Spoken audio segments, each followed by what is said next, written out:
N'ont pas été vraiment prises en compte, hein, et ça, on le voyait venir, hein, on le voyait venir.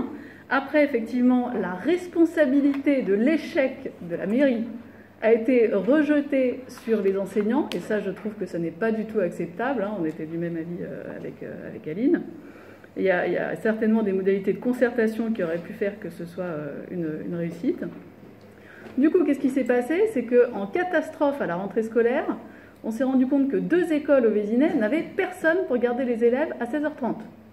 Je ne vous raconte pas la catastrophe pour les parents, si jamais on avait dû les prévenir qu'à la rentrée scolaire, il fallait qu'ils récupèrent leurs enfants à 16h30 et la mairie ne pouvait pas assurer le service public. Alors là, vraiment, je rends hommage au dévouement des agents de la mairie et du conservatoire qui ont bien voulu remplacer au pied levé et assurer le service public pour lequel la mairie s'est engagée. Donc ça, franchement, c'est vraiment louable, hein. Ils le font sur leur temps de travail, alors que ce n'est pas leur métier. Mais les conséquences, c'est qu'il y a 2 écoles les plus grosses qui n'ont pas d'études dirigées. C'est revenu à l'étude surveillée. Bon, heureusement, la tarification a baissé, hein, parce que ça coûte quand même plus cher, normalement, l'étude dirigée. Et sur 2 autres écoles, on dit aux parents que c'est de l'étude dirigée, mais en fait, tous les créneaux ne sont pas en étude dirigée. Mais par contre, ils payent pareil. Donc ça, c'est quand même un problème de transparence, hein.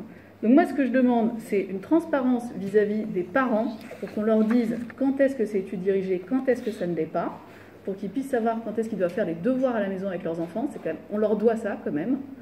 Deuxièmement, quand ce n'est pas systématiquement en études dirigées, il faut rebasculer sur le tarif études surveillées. On ne peut pas facturer aux gens une prestation qu'on ne fournit pas systématiquement. Et troisièmement, je voulais savoir quel était votre plan concret à moyen terme, pas juste dire on aime bien, c'est super, on fait tout notre possible.